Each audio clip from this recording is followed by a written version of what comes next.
Welcome to the award-winning show, Cool Kids Cook with Kid Chef Eliana. Your host, Eliana, is a 3-time cookbook author and foodie. Listen as Eliana interviews the nation's culinary movers and shakers, explores ingredients from around the world, and shares her tasty recipes. Here's your host, Kid Chef Eliana. Welcome to the program, Cool Kids Cook. I'm Kid Chef Eliana, a cookbook author, foodie, and your show host. Here's what's happening with me. This past week, I went to a pop-up called Midsummer Po' Boy Bash. The menu was created by someone whom I worked with at Commander's Palace. Tune in for more later. I also cooked up a feast with my abuela. More on that later. At NOCA, we've been studying France, and we made some delicious French food. I'll talk all about it in a bit. Now I'm excited to introduce our special guest, Jeff Young, the Catholic Foodie. Jeff Young is the founder and producer of the Catholic Foodie blog and podcast, and the author of Around the Table with the Catholic Foodie, Middle Eastern Cuisine, published by Liguori Publications.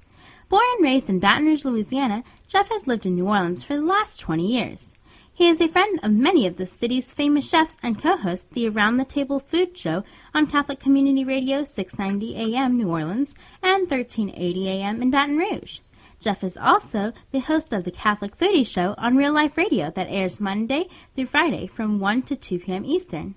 Jeff is a conference speaker who speaks on a wide range of topics, including growing in faith around the table, what the Bible teaches us about family meals, practicing what we preach, how to live out our Catholic faith every day, and using social media in the new evangelization.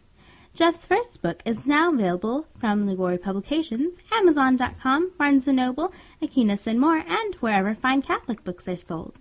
Mr. Jeff, thank you so much for being a guest on the show. Welcome to Cool Kids Cook. Well, thank you so much. It is such a pleasure for me to be here. Thank you. It's also my pleasure. Now, since you are the Catholic Foodie, how did you become so interested in food, and what were your early food influences?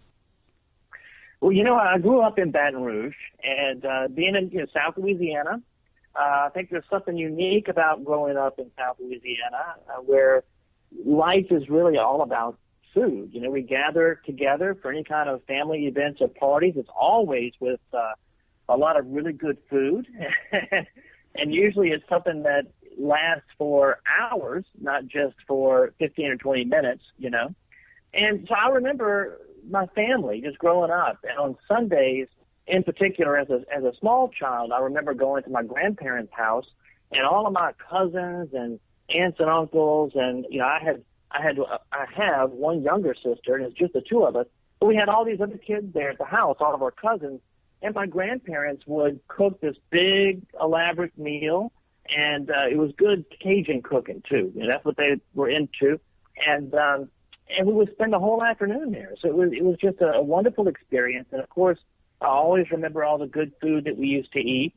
And I think the first time I got into the kitchen, though, like for myself, it was because I loved pizza. And my mom and dad didn't always want to order pizza. That would get really expensive. So I used to beg them to get me some of those pizza kits. I don't know if you've seen those Chef Boyardee, or they used to have one when I was growing up called the Appian Way. And I used to beg them to buy those for me so I could practice at home. And thankfully, my palate developed, and I eventually grew into, making pizzas from scratch. But that's maybe something we could talk about later.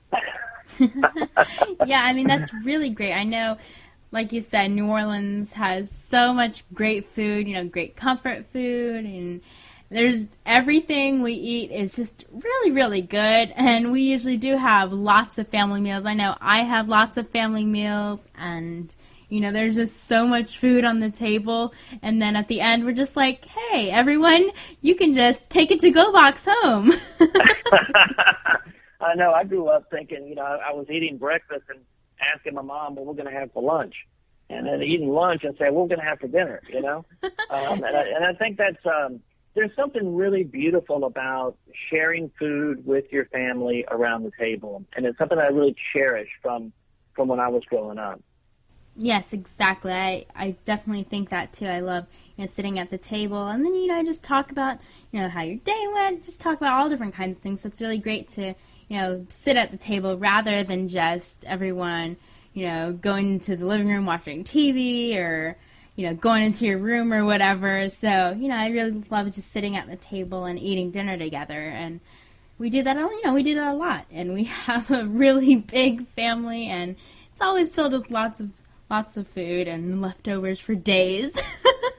Oh, I tell you, one of the things, like when I was a little bit older, you were asking about influences, early influences.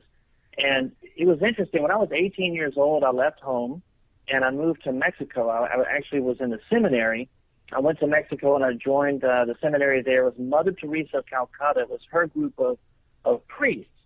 And we had 50 guys in the house of formation there in the seminary, 50 guys from 12 different nations around the world. And during the week, we had classes and all, so we had a cook that was hired who would come in and cook for us. But on the weekends, we all had to cook, among ourselves. Somebody had to organize it. And the way they did that is that they divided some of the seminarians into 4 different cooking teams. And each team had a captain. And so you had one of the captains, I think, was from Venice, Italy. One was from Milan. One was from Paris, France. And then one was from Baton Rouge, Louisiana. I was 18 years old, and they asked me to be a captain of a cooking team because, of course, since I'm from Louisiana, I must know how to cook, right? But it made me very appreciative. And the reason I bring it up is it really made me very appreciative of our Louisiana heritage. And in particular, there were 2 chefs or cookbook authors that really inspired me and helped me to appreciate more deeply my own roots here in South Louisiana, and that was Chef Emeril Lagasse and Marcel Bienvenu. And the 2 of them worked on a number of cookbooks together early on. And I just have always gotten so much inspiration from the 2 of them, and that has helped me as I have started to write my own recipes and eventually my own book. So the 2 of them were always very inspirational for me. Wow, that's really great. Now, speaking of your new book, your new book is out and it's called Around the Table with the Catholic Foodie, Middle Eastern Cuisine. So, can you just tell me about your book? And I'd really love to hear about your travels to the Middle East when you were doing research for your book. Certainly. Around the Table with the Catholic Foodie, Middle Eastern Cuisine is, it kind of brings 2 things together. And, there was a commercial. It's probably a little bit before your time, but there was an old Reese's Peanut Butter Cup commercial. I don't know if you've ever seen these before, but you have 2 people walk in, and one person has, peanut butter. They're eating maybe out of a jar of peanut butter, and then somebody else is walking, eating a bar of chocolate, and they bump into each other. And, they fall on the floor, and the next thing they're saying, hey, your peanut butter fell into my chocolate. Your chocolate fell into my peanut butter, and no, your peanut butter got on my chocolate. Anyway, they take a bite, and they go, oh, wow, that's awesome. It tastes great. 2 great tastes that taste great together, right? There's 2 things that come together that really make something new and something really good, and that's not only the Reese's Pieces or Reese's Peanut Butter Cups, rather, but also this cookbook, which the 2 things that came together is the fact that my wife is of Lebanese descent. So I have been eating really good Lebanese food and also cooking really good Lebanese food for the last 20 years. And then the other component here, I don't know whether it would be the peanut butter or the chocolate, but the other component was an invitation that I received probably in about the middle of 2013 from a Catholic pilgrimage company to lead a pilgrimage to the Holy Land that would be specifically food and faith based. So in addition to you think of going to the Holy Land as a Christian on pilgrimage, you would think about maybe renewing your baptismal promises in the Jordan River, going to the place where Jesus died and then rose from the dead, all these holy sites, and we did all that. But in addition to that, we had this whole foodie buffet of events that went along with it too. We got to meet famous chefs. We were able to have cooking demonstrations, to actually go into the kitchen in certain restaurants and even at the Vatican-owned culinary center in Jerusalem, and have chefs who cooked for the Pope before work with us in the kitchen, teaching us how to make falafel and making falafel sandwiches with pita bread. And it was just such a wonderful experience. And so I would say a couple of months before that trip was supposed to happen, which was in February of 2014, a publishing company contacted me, and they had known, or at least heard, I guess, through my radio show and everything else about the trip. And they, of course, must have known about the background with my wife being Lebanese. And they asked me, would you be interested in kind of documenting this trip and then writing a book? Wow. And I said, oh, I'd love to. I would love to. So that's how the book came about. And it's really stories about family around the table. It's stories about food, recipes, how important they are to us as people, as individuals, and also as families. And also stories of the trip itself, the travels, seeing the various holy sites, getting to meet these chefs, and some of the things that we learned about food in the Holy Land. Wow, that is incredible. That sounds like such a fantastic trip. You did so many amazing things while you were there. I mean, that sounds incredible. I'd love to go over there and visit, and just everything I always do, all my trips, they're always centered around food as well. I mean, who doesn't love food? That's right. Yeah, but that sounds awesome. And I also love Middle Eastern food. It's just so great. And when you have like fresh pita bread, and it's just so awesome. I love it. There's nothing like it. I love the smell of fresh baked pita bread, and that's what a lot of folks. What I try to do on the website at CatholicFoodie.com and through the book too is the whole point is really to try to inspire people to get and to encourage, right? To inspire and to encourage people to get back into the kitchen and to get back around the table. And I think that we live such busy lives today, and really you have almost I don't want to say like a whole generation, but a lot of people who just aren't comfortable in the kitchen because they didn't really grow up learning how to cook. Right. They may not have been as interested as I was when I was growing up or whatever it may be, but you have people who now are adults and they find it very challenging to get into the kitchen and to prepare something new. So I'm very meticulous about how I explain recipes. I really break it down to the nitty gritty, walking people through even those little things. I don't assume anything. I try to teach every little bitty step.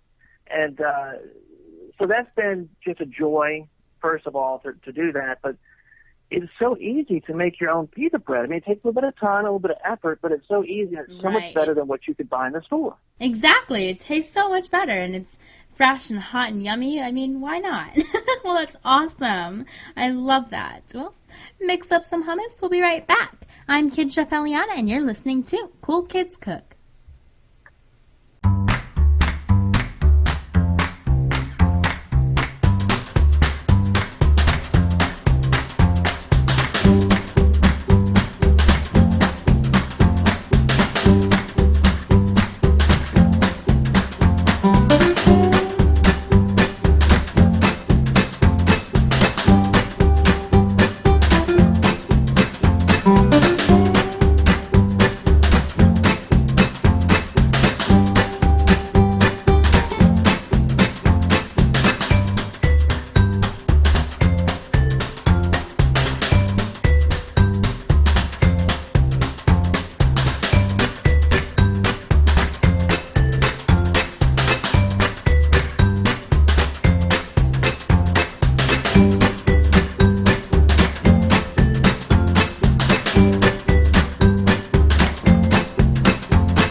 to Cool Kids Cook. I'm Kid Chef Eliana. Let's continue our interview with Jeff Young, the Catholic Foodie. So let's find out more about you personally, Mr. Jeff. What's your favorite dish to cook, and what's your favorite dish to eat? Well, you know, I hinted earlier when he talked about early inspirations or influences. I hinted earlier at pizza. And it's funny because I really do I love pizza. When I was growing up, it was like my favorite food. I had certain restaurants in Baton Rouge that were like my favorites, you know, and then this is when I was like a little bitty kid. And then as I grew, of course, I tried as many different kinds of pizzas as I could. And I don't know, for some reason, I've always enjoyed it. I love like getting my hands in the dough and kneading the dough and just playing with it, you know, and then watching it transform as it rises. To me, it's always just been very exciting. And even later in life, when I finally had like a stand mixer, you know, I still wanted to make my pizzas from scratch by hand. I still wanted to make the dough by hand. And nowadays, it's a little bit different. Nowadays, I like to use a no-knead recipe where it's just a long fermentation process, where you leave the dough out on the counter after you just mix it, you know, the water, yeast, flour, salt, and that's it, and leave it on the counter for about 18 hours covered with a plastic wrap of some sort, right. Or heavy kitchen towel, and it just becomes the most airy, bubbly, wonderful pizza dough. So that's probably the thing that I love to cook the most, and especially nowadays because I have 3 children, actually 4 children. We have a brand new baby, 10 weeks old, but the older kids, the older 3, love to be in the kitchen and helping me make pizza. So we'll do a pizza night. We may make 4 or 5 pizzas, and we don't have to eat them all in the night because it refrigerates well, makes good leftovers. But it's fun to do. We can all be in the kitchen together, and we can make, you know, different toppings on different pizzas, and it's just a lot of fun. Oh, yeah, I love that. You know, I mean, of course, you can't go wrong with a really good pizza, and it also really starts with the pizza dough, and, you know, you have to have that right pizza dough that you love, whether it's like a thick crust or a thin crust. I like more of a thin crust, but, you know, and then have like a really delicious pizza sauce. I mean, it's so easy to, you know, just to whip up a tomato sauce in like 20 minutes or something while you're rolling out your dough or whatever, and someone else is working on the sauce, and it's so easy, but it's so good. And like like after it comes out of the oven and you cut it into your slices and you just take that first bite, it's like, oh my gosh, this is so delicious.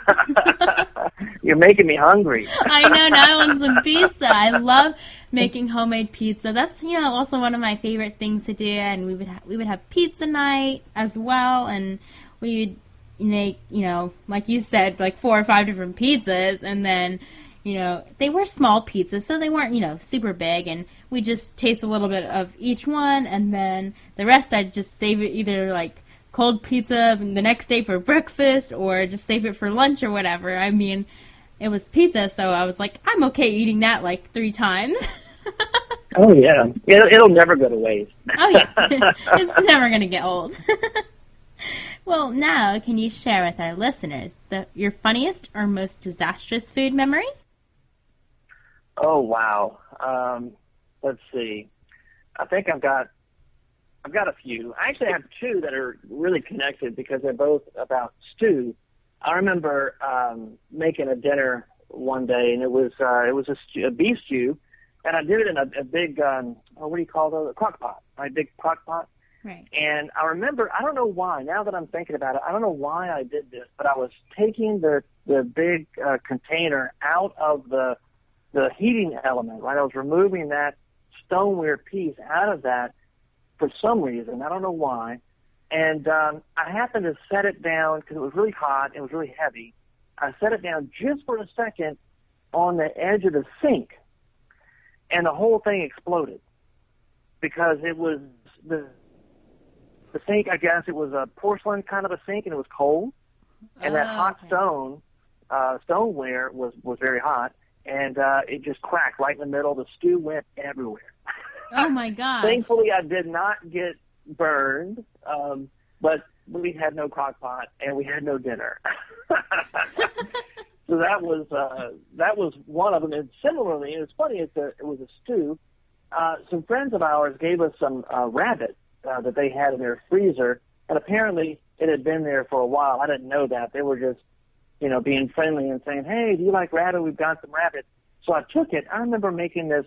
Well, the plan at least was to make this braised rabbit, and I was using the Appetit Turbo Dog beer as part of the sauce, to braise the rabbit. And this was a long process. We cooked this rabbit for a long, long time, and then we finally sat down to eat. And at the time, my kids were a lot younger, and we each took a bite, and we could barely chew it. It was so hard and so tough. And my youngest looked at me and she said, "Dad, this isn't my favorite kind of chicken." And we've always used that expression for anything that we come across we don't like. That's not my favorite kind of chicken, whatever it may be. But again, another instance where apparently the rabbit was just really old, and I didn't realize that when I started the process of cooking it, and it was just too tough to eat. So another dinner that was a complete catastrophe because we had nothing else to eat. I had to go run to the store and get something. Well, at least, next time, don't take the crock pot out, in the first place.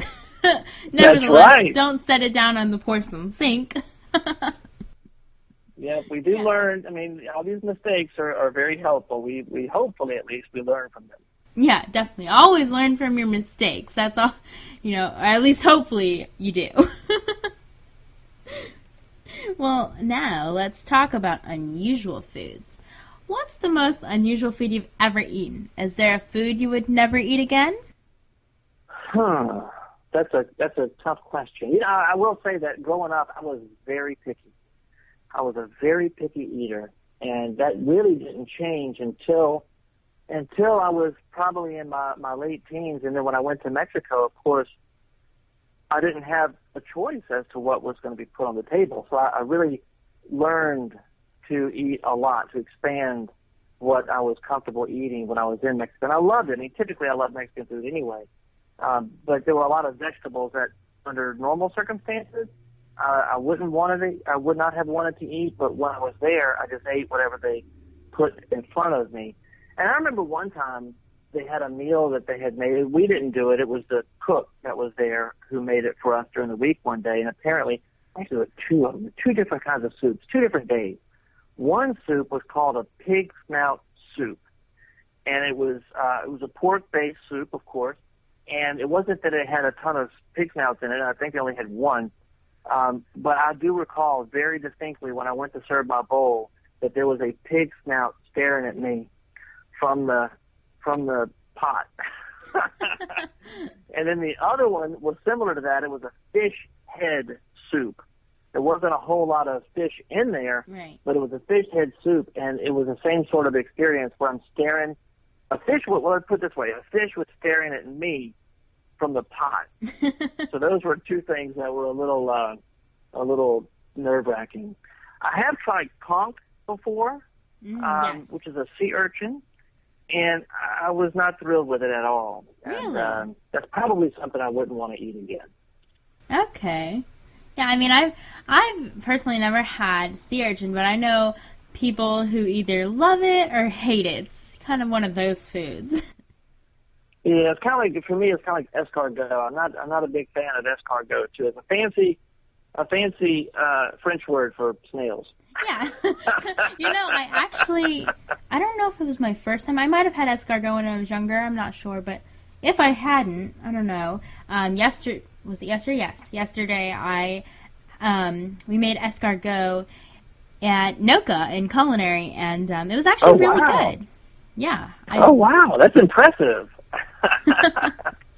Yeah, it was actually really good. Yeah, so we're studying France this week, and yeah, it was pretty good. I enjoyed it. I would eat it again. So I know other people might not think, it's snail and it's slimy and all that. It's really not slimy at all. Yeah, it's not like anything you would think it was. Well, lastly, here's a wacky off-the-wall food question. If you could be any dessert in the world, what would you be and why? Ooh, that is a good question. Kind of wacky. How about creme brulee? I think creme brulee, but first of all, I love creme brulee. That's really delicious. Yeah. But you know how you have that shell that forms on the top of it? Oh yes, the sugar. And you can you can crack that, and it's kind of rough on the outside maybe, and even jagged at times. But still, in the end, it's all sweet. And I think that life is kind of like that. You know, sometimes you have ups and downs. Sometimes you have hard spots or rough spots or jagged spots where things are really difficult. But in the end, it's life, and it's just all sweet. Yeah, that's awesome. I mean, that's really great. I love creme brulee, and it's so good. You can do all different kinds of flavors. I just really love that classic, just vanilla creme brulee. It's just really great. And, you can always experiment and do chocolate and almond or whatever you want. But I like the classic. And like you said, that nice crunch at the top is so good. And I love, my favorite part of making creme brulee is when you get to use the blowtorch and just make that nice crust on top with the sugar. Oh, yeah, that's fun. It's fun. Yeah, just make sure you, don't burn anything else, because I've done that at school in culinary before, where I was, doing that to the creme brulee using the blowtorch, and, the button got stuck on the blowtorch, and I couldn't turn it off, and I accidentally got some parchment paper set on fire.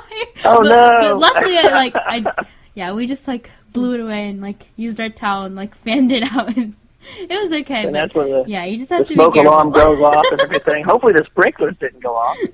No, it was fine. It was only for a few seconds, and I was like, oh my gosh! But anyways, it's really good. So I love creme brulee. If you haven't had it, you should totally try it. Well, thank you so much, Mr. Jeff, for being a guest on Cool Kids Cook. Well, thank you. It's been so much fun. Thank you so much. Awesome. Thank you as well. You've shown us that Middle Eastern food is delicious, and that exploring cultures through food is exciting. If you want to find out more about Jeff Young, the Catholic Foodie, visit KidChefEliana.com for all the links. Grab some falafel while we take a quick break. I'm Kid Chef Eliana, and you're listening to Cool Kids Cook.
I'm Kid Chef Eliana, and it's Cool Kids Cook. It's time for a Tisket, a Tasket, what's inside my basket?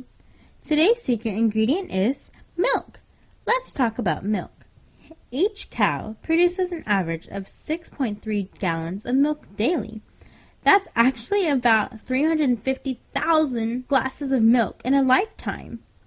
In the United States, dairy farms produce approximately 21 billion gallons of milk each year. Home delivery of milk, aka the mailman, started in 1942 as a war conservation measure. The official state beverage of North Dakota is milk, and 99% of all U.S. households actually buy milk. Here's a recipe for my basic crepes. Now this is a really easy recipe that really anyone can make, and it really is great to impress your friends, family, and even guests, so you'll never know how simple it really was. Ingredients: 1.5 cups of milk, 1 cup of all-purpose flour, 2 eggs, and 1 tablespoon of cooking oil. Directions: in a bowl, mix all ingredients together thoroughly until batter is smooth. Heat greased 6-inch skillet over low heat. Pour 1/8 cup, or 2 tablespoons, of crepe batter into the pan, lifting pan around to cover bottom of pan with batter. Cook only one side until crepe is golden. Place on paper towel. Make 16 to 20 crepes, and you can fill the crepes with many different things such as fruit, veggies, meat, or any other combination you like. You can find all of these recipes on my website, kidchefeliana.com. If you have a secret ingredient you'd like me to talk about, you can email me at eliana@kidchefeliana.com or call my U.S. toll-free number, 888-721-5915.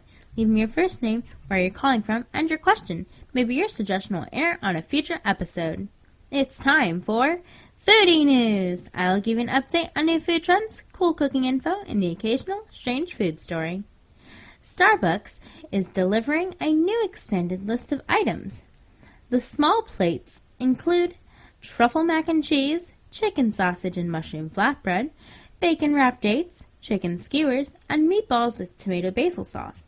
Customers will also be able to pair them with wines and craft beers. Within the next 5 years, they plan to offer a wine and beer menu at 2,000 of its 12,000 locations nationwide, and currently they're already serving it at 70 locations. The Cool House truck will soon release an ice cream sandwich with a rye bread cookie and caramelized pastrami mixed into the ice cream. The pastrami sandwich will be included among a variety of deli-inspired cookies and ice cream flavors that you can mix and match. The food truck plans to release these items at its Los Angeles, New York, and Dallas trucks by the end of August. Gotham's Dark Knight Batman has his own cafe in Singapore, complete with Batman-embossed lattes and sandwiches. The cafe is part of a DC comic store and offers superhero-themed snacks like Batman pizza, Superman lattes, and black bun Batman burgers. Hurry and order your superhero sandwich! On Monday, August 31st, 2015, participating Baskin-Robbins will be serving a 4-ounce scoop of ice cream in a cone or cup for just $1.31 all day. And that's this week's Foodie News. Hey Kid Foodies, I'd love to hear from you. Tweet me. I'm at Kid Chef Eliana. Send me your questions and ideas, and we'll connect. I'm also Eliana Cook's fan page on Facebook. On Instagram and Pinterest, I'm Kid Chef Eliana. So, you know where to find me. You're listening to Cool Kids Cook. This is Kid Chef Eliana, and it's time for the Cookbook Shelf. In this segment, I'll review the latest cookbooks and share it with you. Today's cookbook is A Little Middle East Cookbook, written by Jacquey Visick. Now, this is an awesome cookbook, and I really love it. It is definitely a teeny tiny cookbook, so it's definitely little. It's bigger than a passport, but it's still pretty small, and it's really great. It's illustrated by Catherine Greenwood, and I love it. It's just so cute and tiny, but it's filled with all kinds of great recipes, really awesome, authentic recipes, too, and, there's like fenugreek and coriander pita bread, okra with tomatoes and onions, stuffed eggplant, stuffed vine leaves, which are dolmades. I love dolmades so much. Eggplant meatballs, and dried fruit salad, and oh my gosh, all kinds of different things. There's even drinks like Middle Eastern coffee and mint tea. There's all kinds of awesome things in here. I mean, grilled red mullet, fish marinade. There's Egyptian brown beans, just yummy things. Ooh, hummus, which is also really good. I love hummus. So there's all kinds of awesome recipes in here.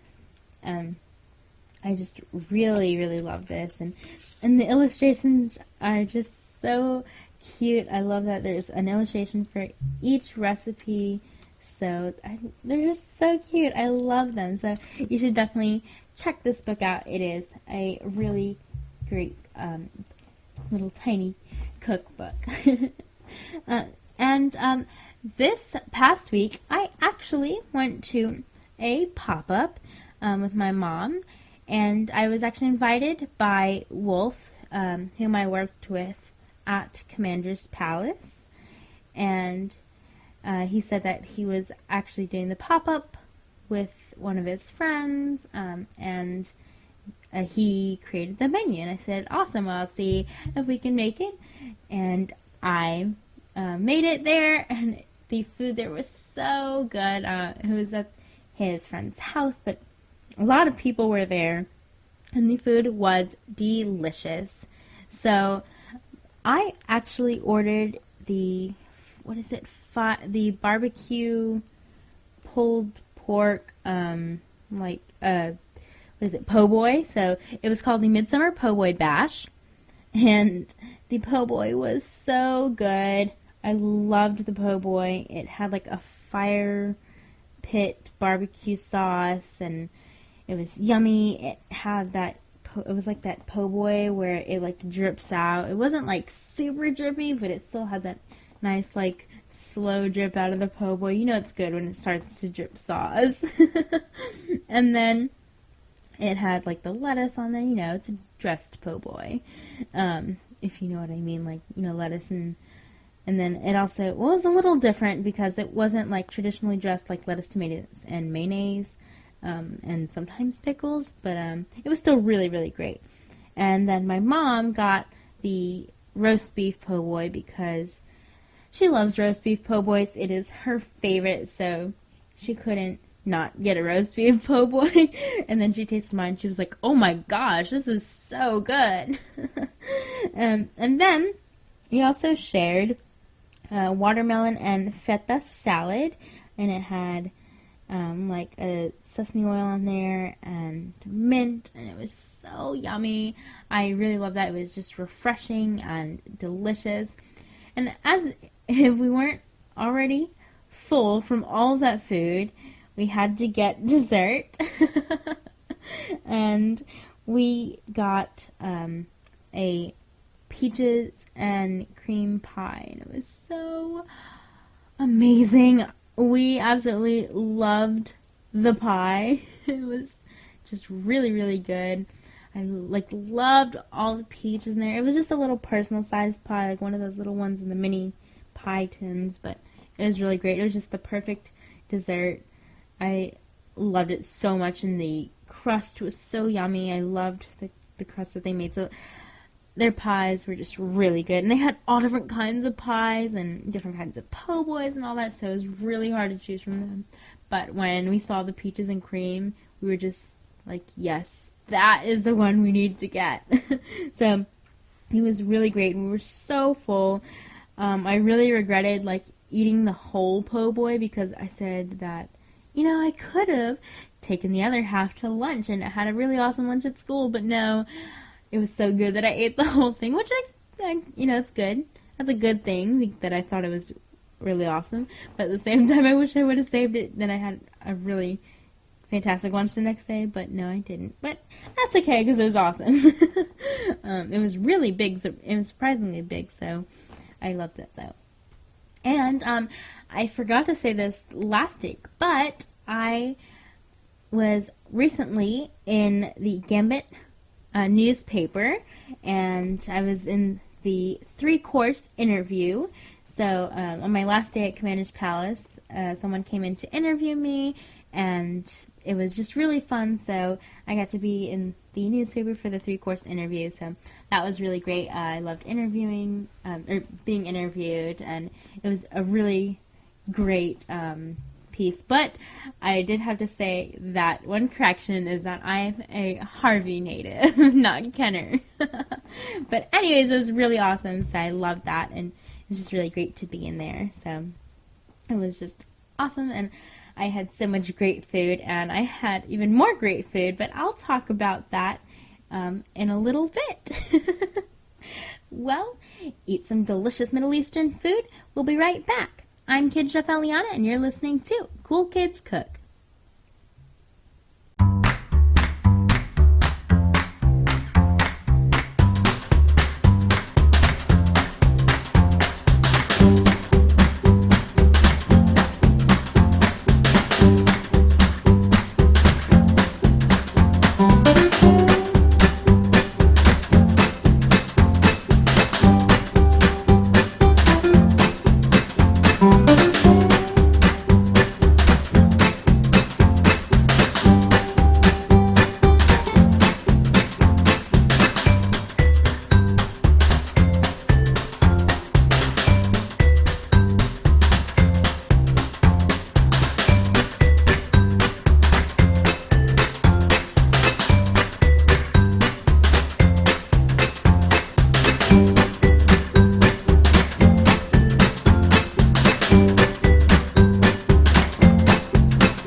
Welcome back to Cool Kids Cook.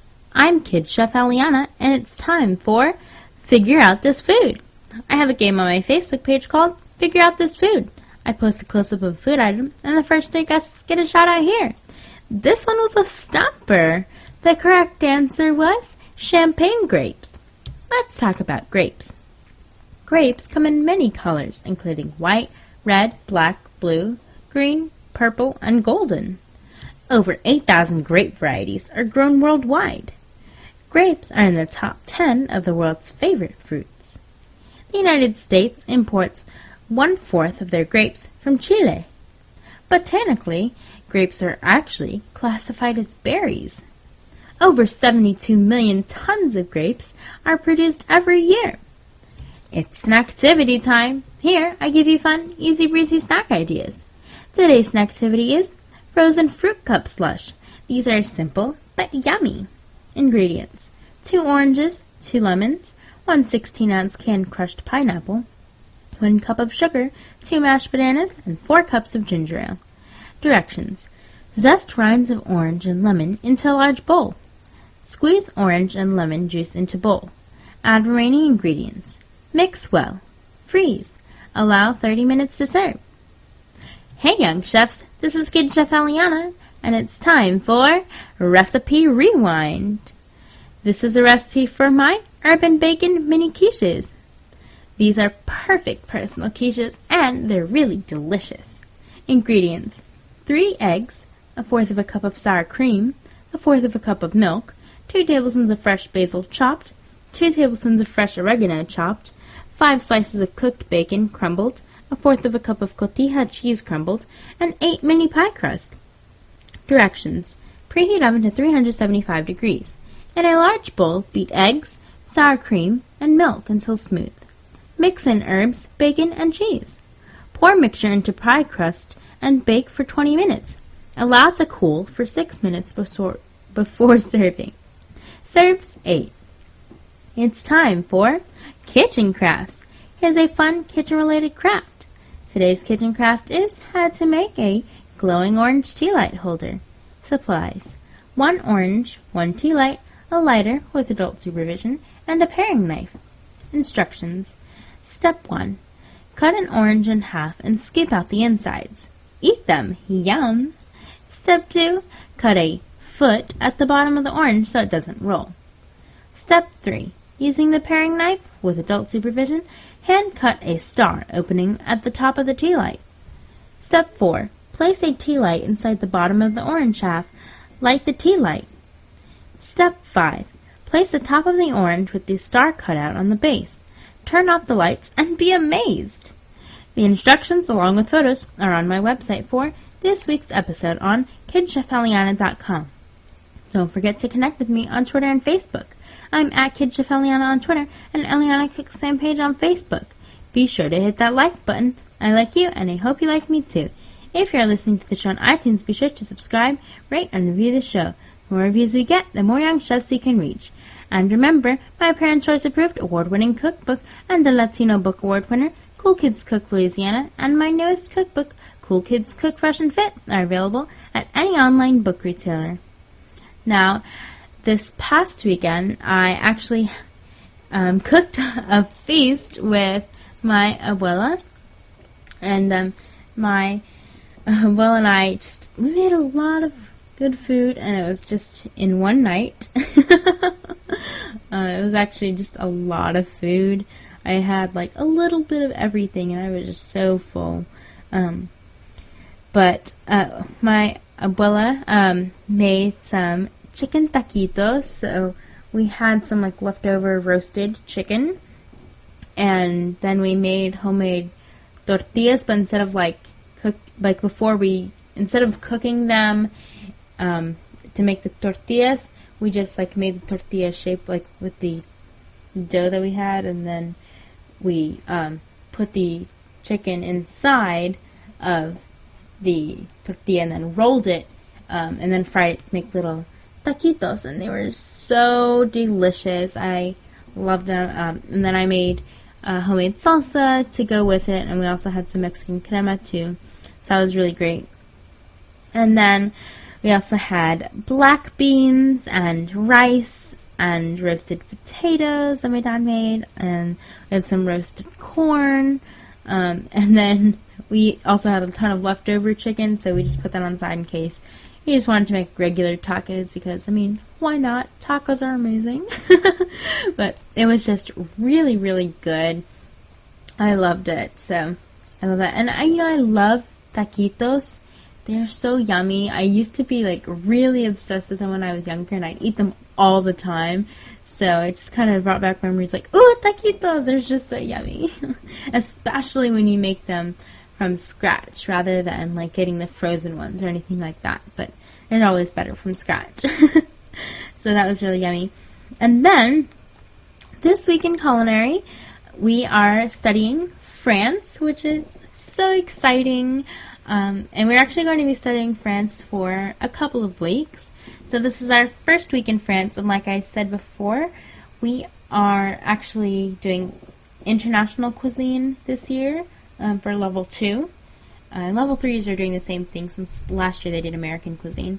So we're doing international, and France, since it's just really one of those cuisines that is like a really large base of other cuisines and stuff like that, we are studying that first.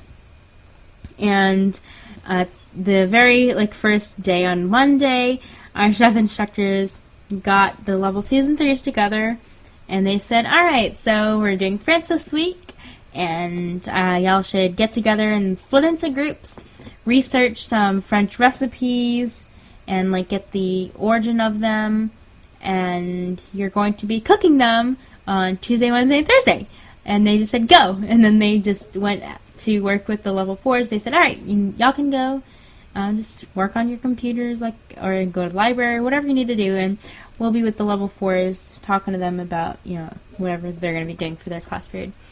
And they're just like, okay, so it wasn't much instruction, there was just kind of a basic, set of rules that we had to follow, and the rest was kind of up to us. So we split ourselves into groups, and we all picked different recipes, and then at the end we came together to see if any one recipe overlapped, and we needed to pick different recipes or anything. And thankfully we actually all had different recipes, and then each recipe we were going to cook throughout the week. So on Tuesday, my group did 2 of our recipes that we picked. We did a bouillabaisse.